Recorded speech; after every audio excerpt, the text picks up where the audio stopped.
We need to talk about one of the ways in which mothers parentify their sons. And one of the ways they do it is by telling their sons, hey, son, you're the man of the house now.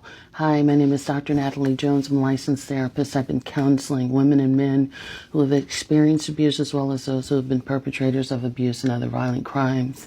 And one of the things I wanted to get on here and come and talk to you all about is, parentification of sons. And one of the things that mothers do, especially when mothers are single mothers and they have young sons, child sons, adolescent sons, teenage sons, and what have you, when there's no man around, they turn to their sons and they say, well, you know what, son, you're the man of the house now. And you put the burden of responsibility, emotional responsibility, financial responsibility, stress, stability, and other woes on your son's shoulders at such a young age. And you let him know that, hey, he's got to step up now and be a man, whether or not he wants to be, or whether he's capable of being one or not. And that is way too much responsibility to put on a child, any child, for that matter, at such a young age. And, I'm not saying that mothers who necessarily do this are bad mothers, but there's a lot of long-term implications that happen when you put the weight of the world on your son's shoulders at an early age. He now feels like he has to protect you at all costs. That means protect you in every which way, like your partner should. And that's not what a child is supposed to do. A child is supposed to be protected by their parent, other way around, unless it's like, if it's a life or death situation, that's one thing. But too many people are quick to hand their children the cost of being an adult when other people in their lives aren't stepping up in the way that they should be.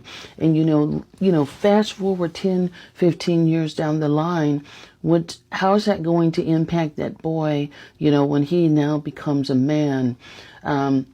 First of all, he's going to be a man, and so he's going to lose out on childhood. So he's probably going to be a stressed out man. He's going to be full of anxiety because he's constantly worried about making sure his family is good, and not his family that he creates, but his family of origin. So he's got to, regardless of if he gets married, he has his own children and does whatever, he still is, mentally and in many cases financially tied to taking care of his family of origin and making sure his mom is good.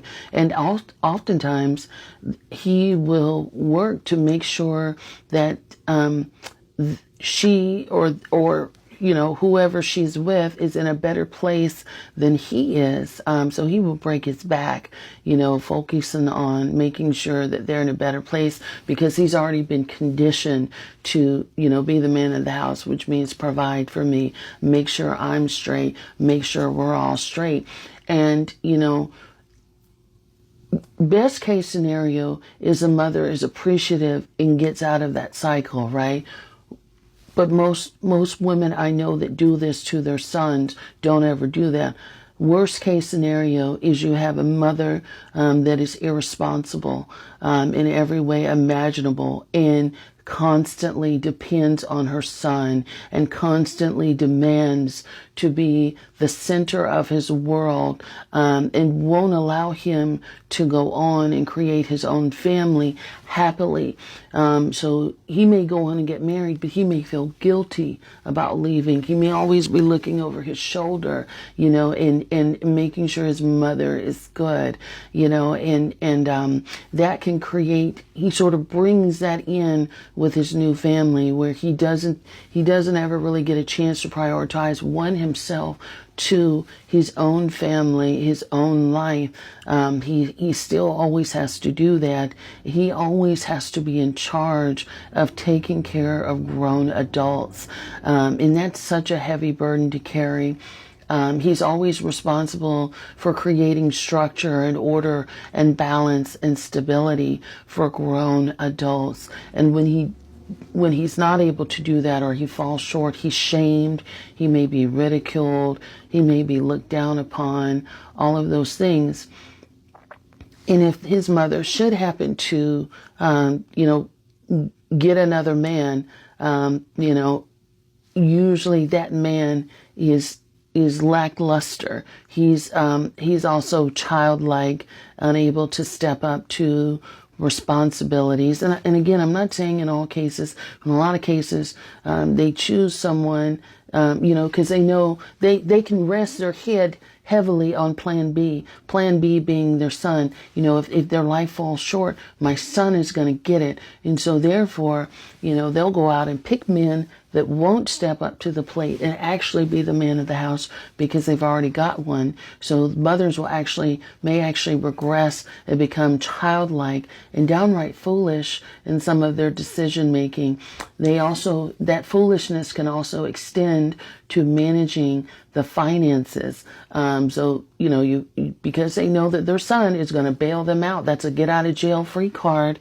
They may have poor management of finances. They may not pay major bills like rent or house notes, car notes, and things like that. Or they may continue to jump on their son's back because he's their piggy bank. So I'm going to just constantly withdraw. And there's not going to be a boundary. And then if he says no, or if he says he's not able to do that, immediately there's a tantrum. Immediately there's a talking junk. There's immediate devaluation. There can be all of these things that are happening, that sort of lead to challenges in this area. So let me know what you guys think about, mothers telling their sons that they're the man of the house. And also too, it can create, if there's other children in the house, it can certainly create a power dynamic to where he's now got to be a father to all those kids as well, whether he wants to or not. He's also got to manage the care and the well-being of other kids. So he can't focus on school. He can't focus on, play, and things like that. And,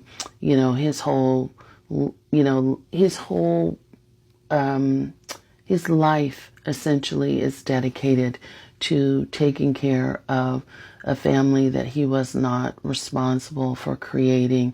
And he may be constantly worried about where his next meal is going to come from, where he's going to sleep, how are we going to get money? How is everybody going to eat? We don't have any lights. We don't have any running water.